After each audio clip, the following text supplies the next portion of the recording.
This podcast is part of E2C Network, where we share the whole Auburn experience.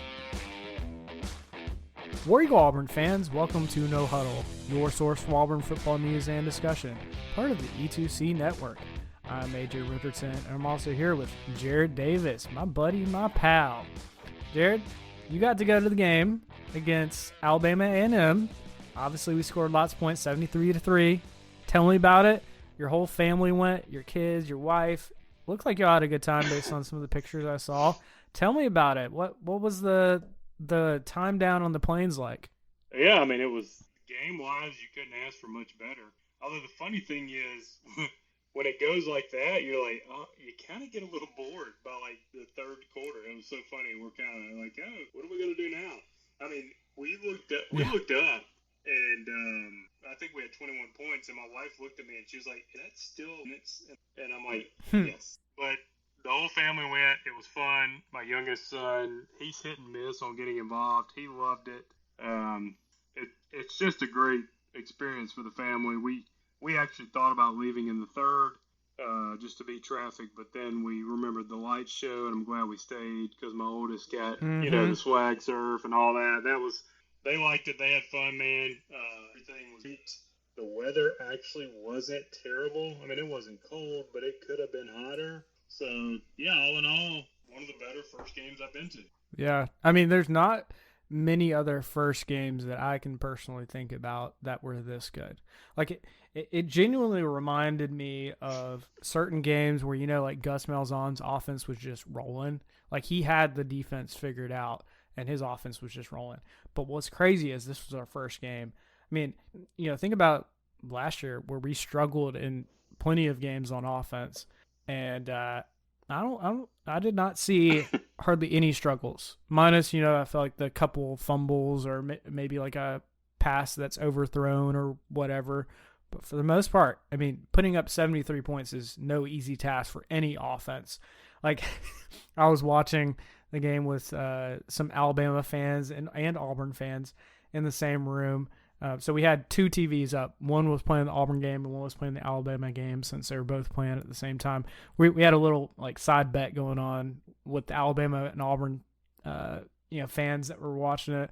We were trying to figure out who's going to score more. And hey, Auburn scored more points than Alabama. So I think that's a win, So I'll definitely take it.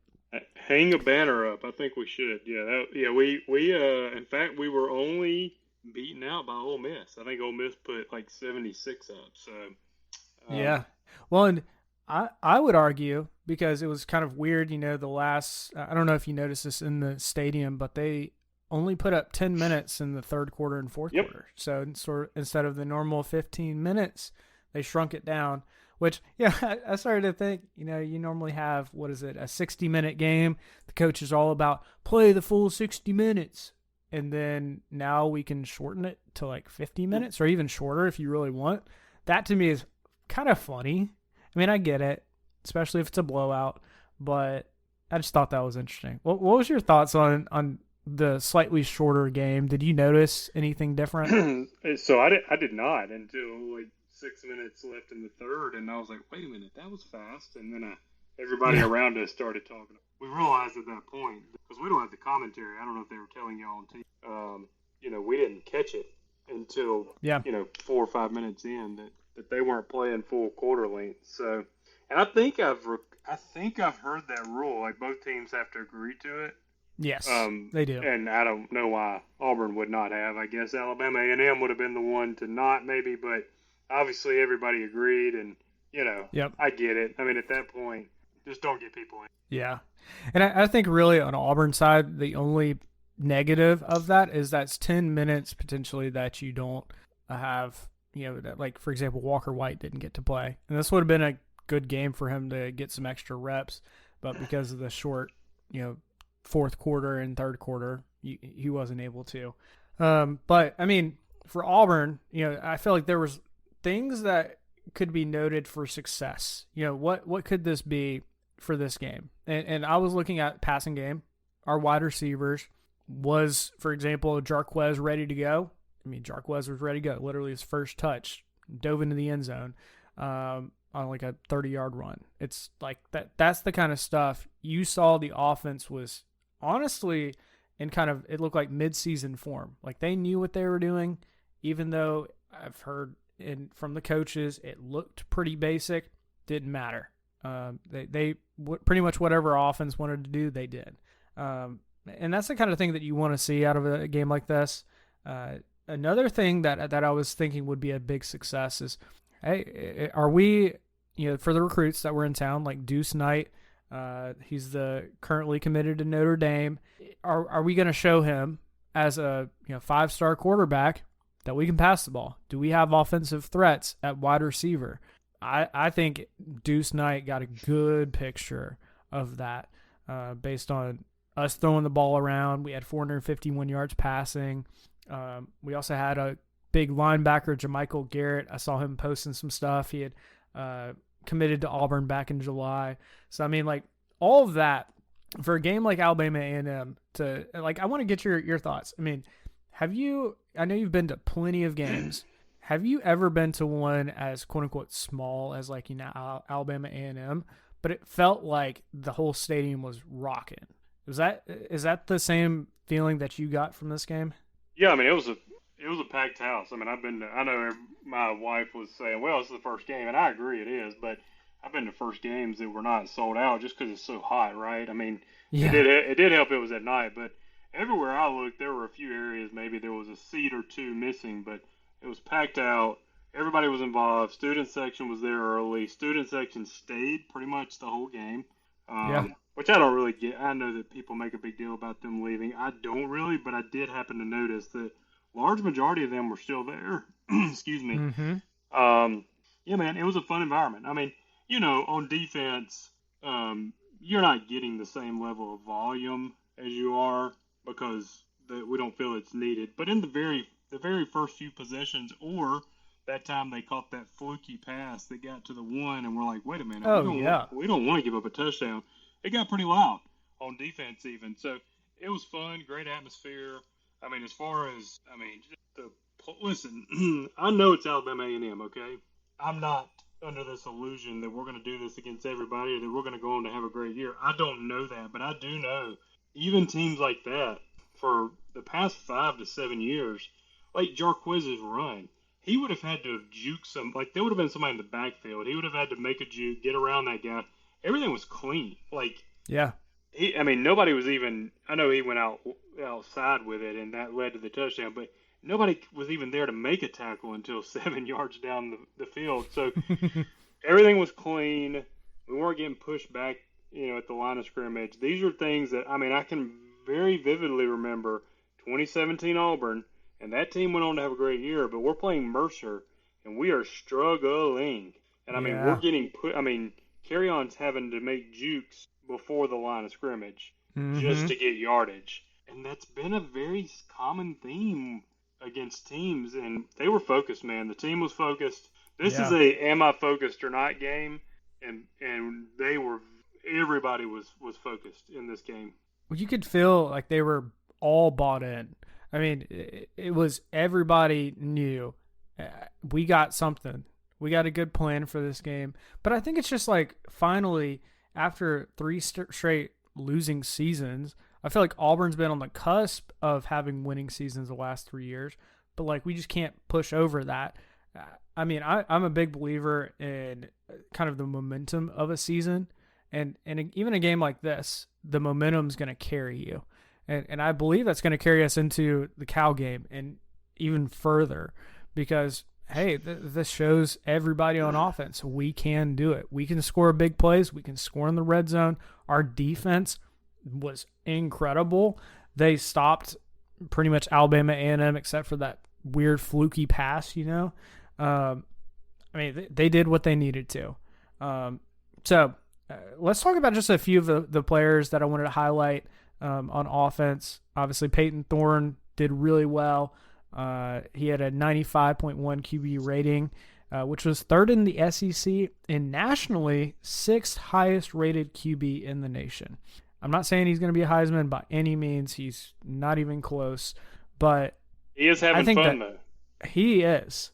And you saw it. In 4 literally in the first 2 quarters, he had 4 touchdowns already. That was wild. That was a little bit of a Bo Nix joke. He's having fun. Yeah. What was I can't remember the whole. He's a dark horse. He's a dark horse.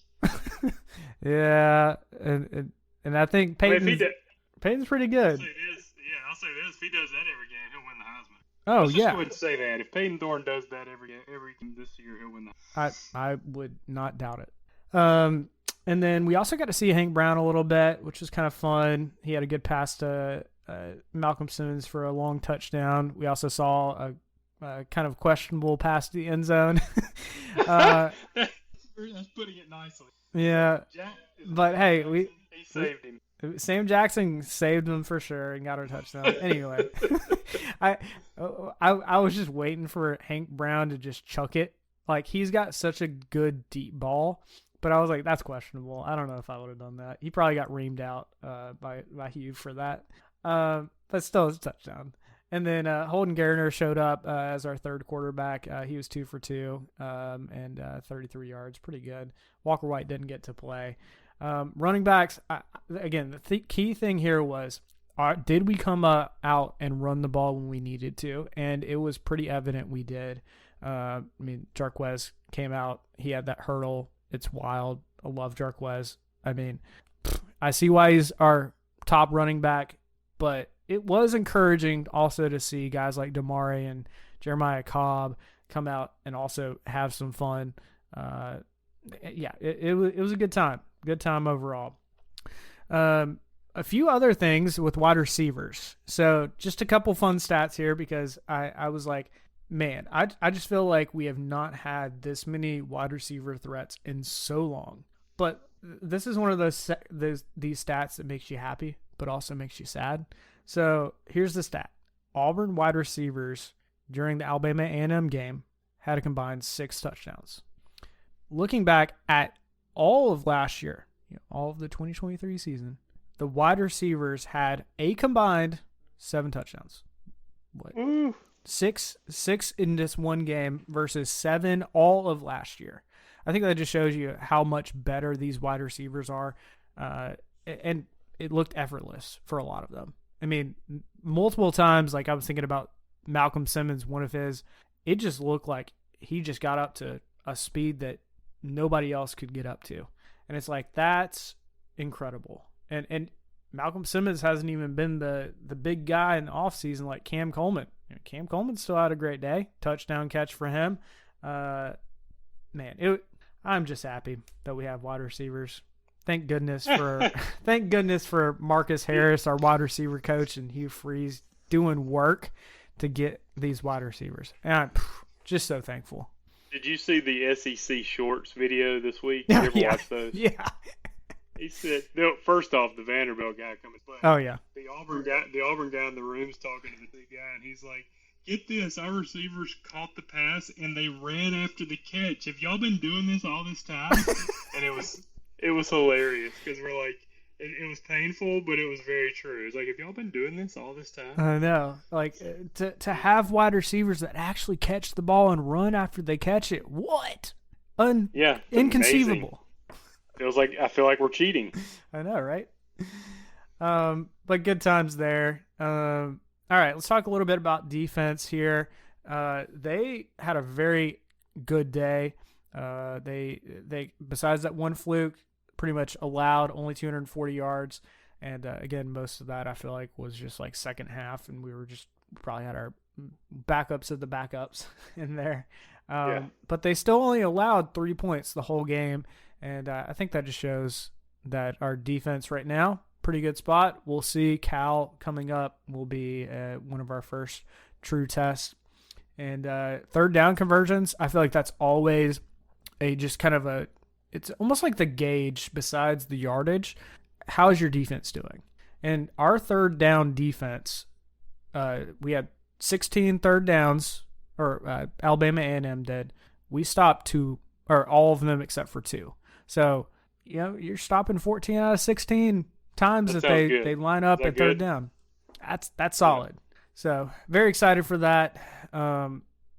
I feel like our defensive line, again, another big thing that we were kind of hoping for, that they would take a big step. And we had lots of tackle for losses, sacks. That's the kind of stuff that you'd hope for against a team like Alabama A&M, but we did it. And I want to see against Cal how we do this next week. If our defensive line and linebackers can get to the quarterback, it felt like it. I want to see if they can do it as easy as they did against Alabama A&M. Any other things about defense that you want to talk about, or any other particular players that caught your eye on defense in this game? No, not really a lot. I mean, as a unit, they did well. So that's, what I was looking for. Would love to get shutouts, but the fact that they got, Alabama A&M got down to the one, which credit the guy, by the way, who missed the interception. Oh, yeah. I'm pretty sure he's the one that stayed with the play. J.C. Hart, yeah. He could have easily given up and been down on himself. He stayed with it, made the tackle, yeah. And lo and behold, they didn't get the touchdown because of that. So good for him. Yeah. As soon as that happened, I was like, he could have had a big interception, maybe even a pick six. And I mean, he should have caught it. Yeah, he should have. There's no doubt. But he didn't give up on the play. Right. And I think that's the key, especially in those kinds of things, because I'm sure his defensive back coach was like, you were in the right position. You just didn't catch the ball. and yep. And that's okay. These are the games to work out those type of details. So for special teams, Alex McPherson didn't play this game. We had Towns McGoo as our kicker. He did a ton of kickoffs. Most of them, it looked like, went through the end zone. Some landed in the end zone. Alabama A&M had a few kick returns, which I think even one of them was pretty good. I think it came out to like 35, 40-yard line. So definitely something Auburn needs to do. If Alabama A&M's doing that, we got to practice those kickoff coverages a little bit more. Towns McGoo was perfect for point after attempts. He did make a 32-yarder. So good for him. I love to see a new guy, and it just gives you confidence that even if Alex McPherson is out even for like a game or two more while he's still healing up from all the internal stuff going on with him, it'll be good to have a good backup like that. In all actuality, I told Jared this, and I think I've mentioned this before. I would love if Towns McGoo could just do kickoffs, because he was bombing those kickoffs, and then let Alex McPherson do all the field goal kicking, and maybe they kind of separate that. I don't know if they'll do that, but they could. I guess that's as long as Towns McGoo is ready and willing to burn his red shirt if Alex McPherson is truly ready to go. And then we had some fun punt returns. I saw Keontae Scott had a good 15-yard return. Also almost had a punt return, but then barely stepped out of bounds in the second quarter. Man, that hurt. It was close. A little bit. And then we also had on special teams, we had lots of special plays. I feel like this was even another one. Micah Riley blocked the punt, and then literally the ball, at least on TV, it felt like it just like floated in the air for like 5 seconds after he blocked it. And then Malcolm Simmons was like, oh, it just landed in the end zone. I'm going to pick that up. So that yeah, everybody was looking yeah. around. What's going on? Oh, the ball was blocked. Yeah. So I feel like that was fun. So I think that does it. Any other thoughts before we transition over to the Cal game? No, sir. I think you pretty much covered it all. Cool. So let's transition. I know we're going to do, instead of 2 separate episodes, we're going to kind of combine these since we're releasing this a little bit later because of Labor Day and just scheduling conflicts. So let's talk about the Cal game. We got that coming up this Saturday. It'll be at 2:30 Central Time kickoff on ESPN2. Obviously, last year, the Cal game was a big struggle bus for the whole team. I feel like I don't know if we just weren't ready. Maybe we didn't have a good game plan, something. I'm not fearful as much, but at the same time, it's pretty much the same Cal team as last year. So you just never know. Anyway, so one of the things also with this that I was kind of looking at. Last year it was like the 9:30 evening game, or like 10:30 for us Eastern time zone people. Well, this game is smack dab in the middle of the day. And I was thinking, all right, let me go look at Berkeley, California's temperatures, like right now. What is their like average highs? They're around 75 to 80. I think they're about to get just fried out there. I feel like they're going to have so many cramps because it's going to be 90 degrees out there, whatever it ends up being. It's going to be a hot day. And I think that's a big advantage to Auburn. So I am very excited that we maybe paid them back for the time of them playing us at like midnight, because we were literally playing past midnight last year. So Cal did win their very first game like Auburn, and this is again one of those Cal's in the ACC but still doesn't make sense. Just name it the Coastal Conference because you're on the coast but you're not Atlantic, whatever. Side rant. How do you feel about it, AJ? It's I just think it's the dumbest thing ever. Like, why? Like, I genuinely do feel for the Cal team or any of the new ACC teams that are on the West Coast, because they got to travel, sometimes 3 time zones for a game like this. It's wild. All right, so let's get into our players to watch for this game. We'll do our regular offense, defense, special teams. Jared, who are you going to be watching in this Cal game? That's a good question. I think probably Fairweather. And the reason being, I feel like he might have been the only, no offense if he's listening, he was the one possibly could have been better spot. How do you like the way I worded that?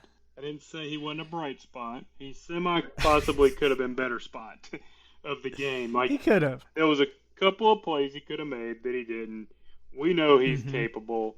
I think the fact that Hugh put on tape those other guys being explosive on purpose, they're going to focus on them. And I think that's going to leave Fairweather for a nice seam route over the middle. Couple of plays that, last year he was double covered because he was all he had. I think he's probably going to shine. I think he's going to have a couple of big plays. Maybe, I predict even a touchdown in this one. So I'm keeping an eye on him to see if what we did last week opens up, his ability. Yeah. I mean, there were a couple of times I remember, pass hit his hands and he just didn't catch it, which is honestly kind of weird for Fairweather, who didn't have that problem last year. So I think that's a solid one. I mean, so I'm going back and forth.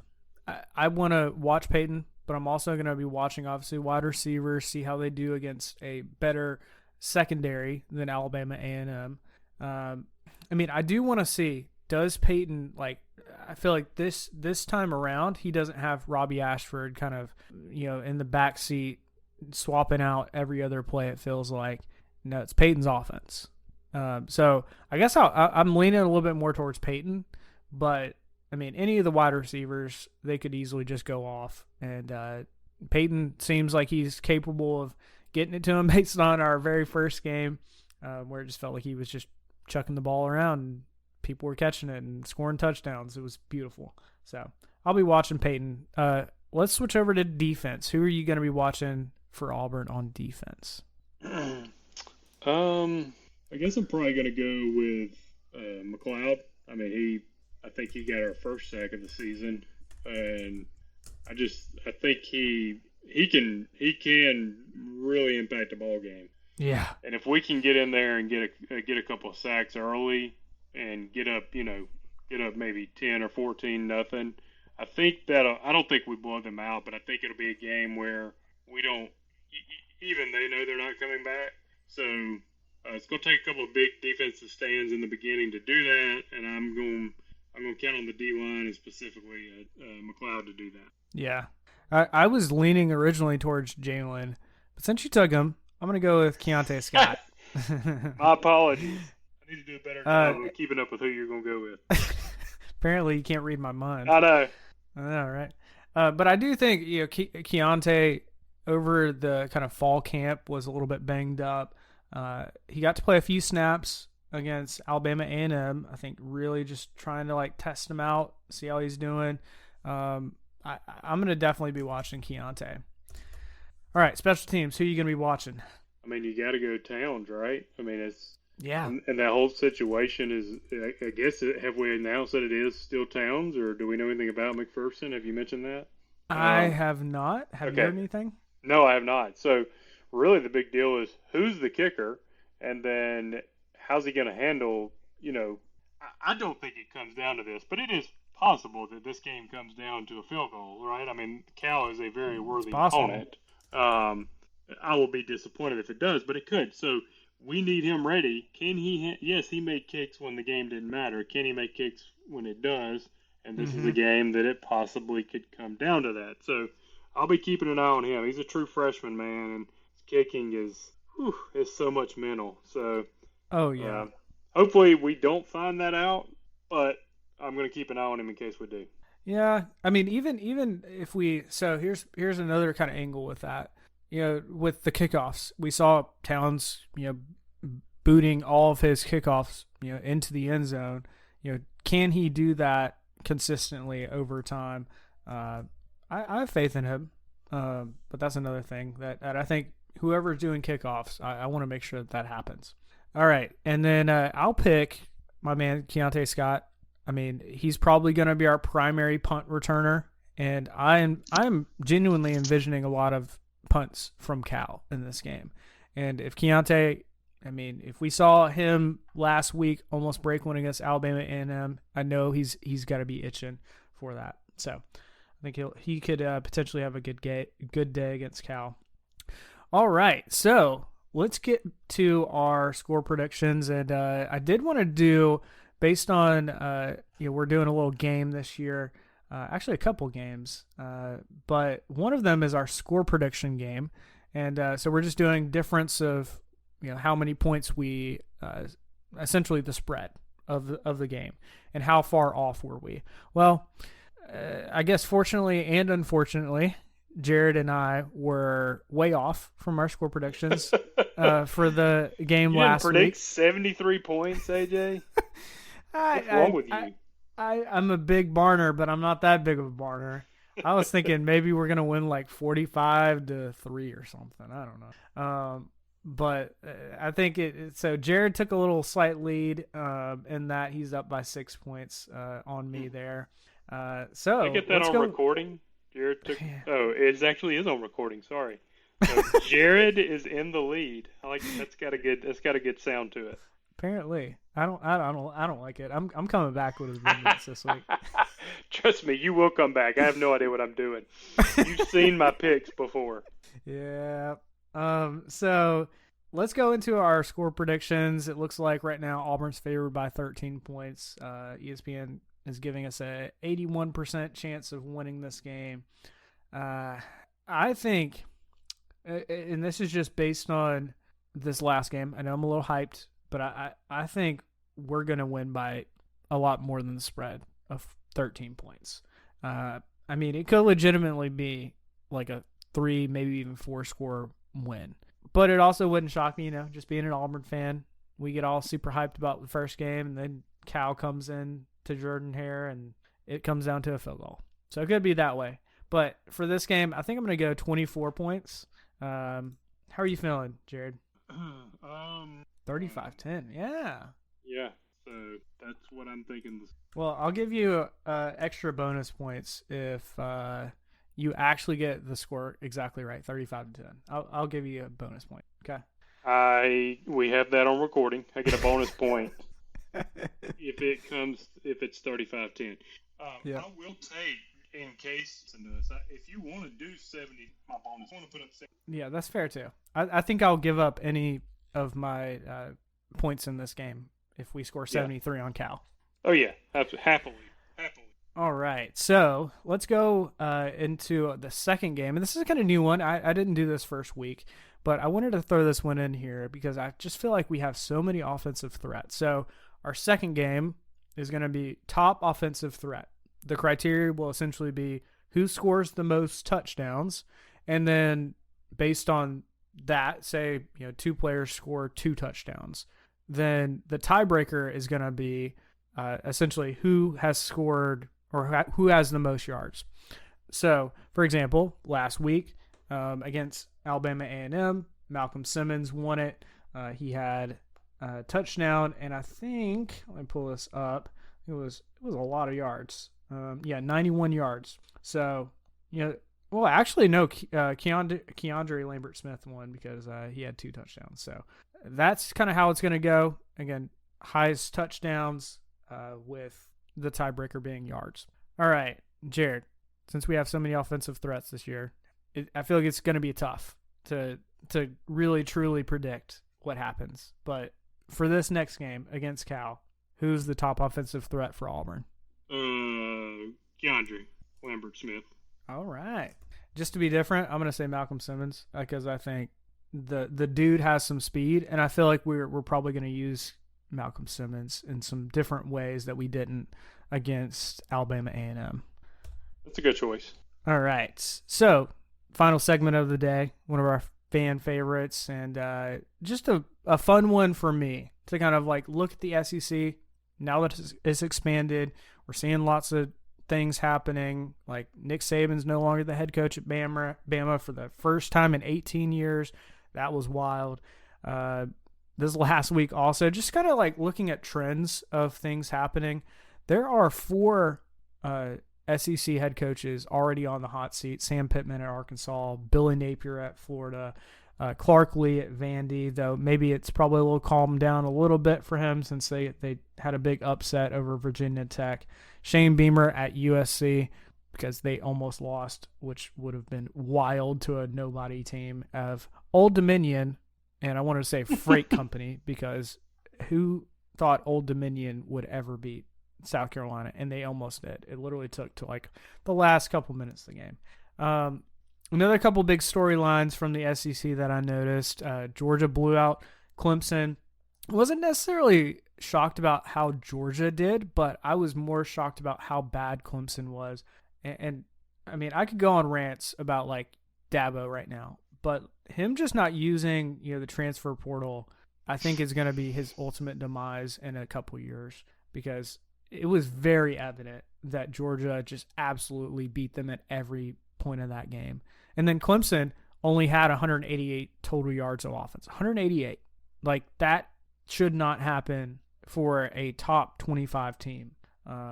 So I think for Georgia, they're looking really solid, but also I think Clemson was just really bad. Florida got completely blitzed by Miami, University of Miami, which I feel like everybody was already kind of calling, but Florida looks so bad.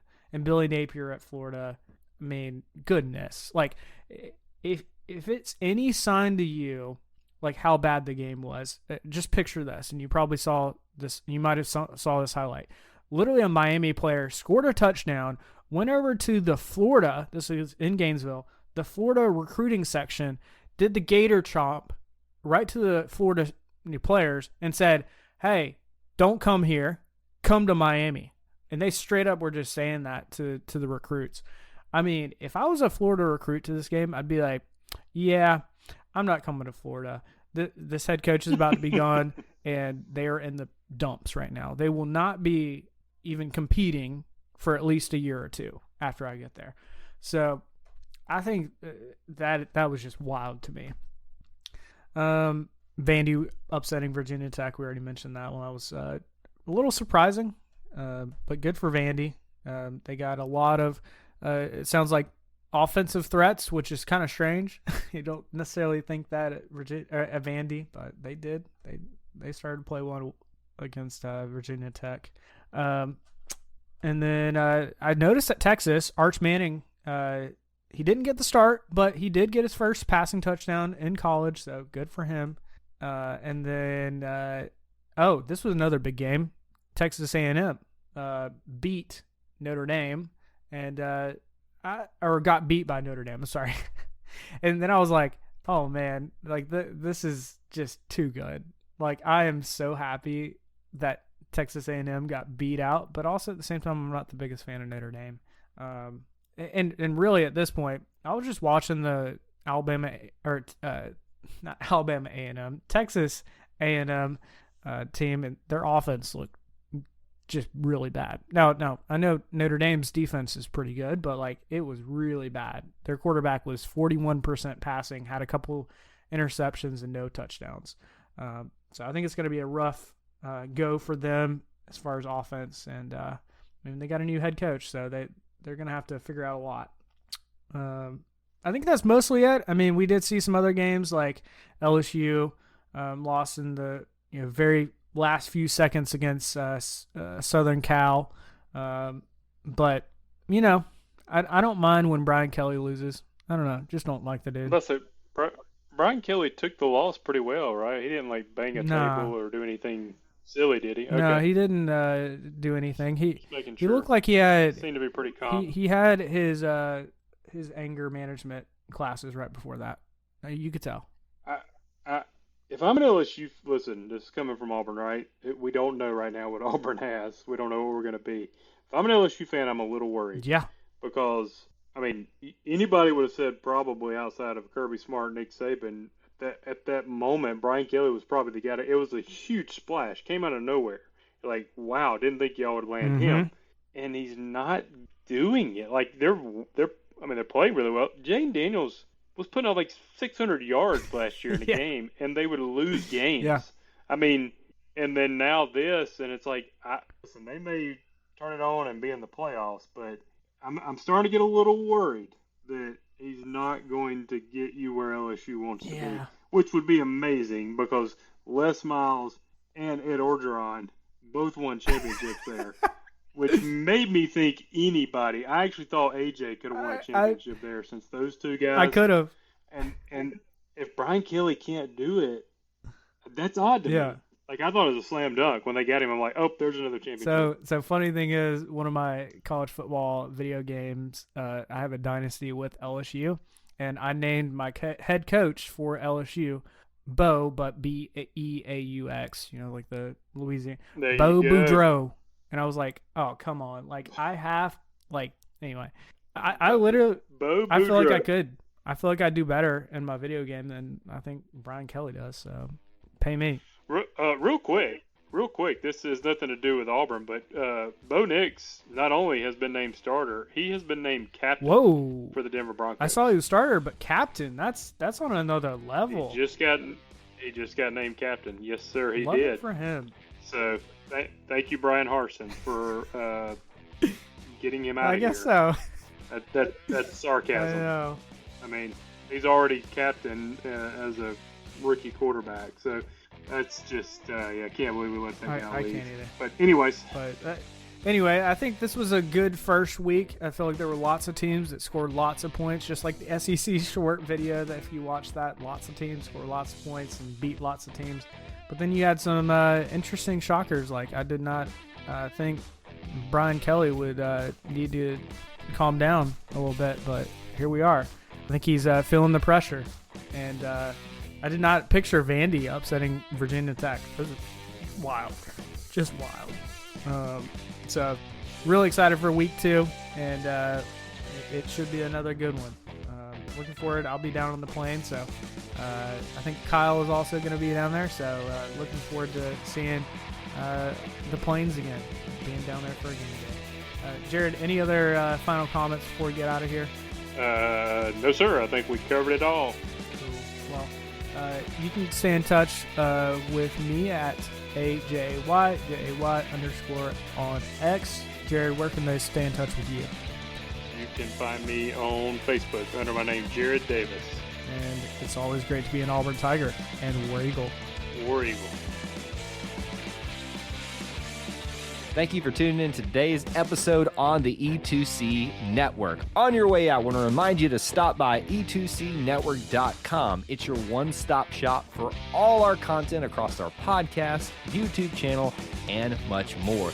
To stay up to date with us, make sure you're following social media accounts such as Facebook, Twitter, and Instagram. While our content here may always be Auburn sports heavy, if it's orange and blue, it's what we do. War Eagle.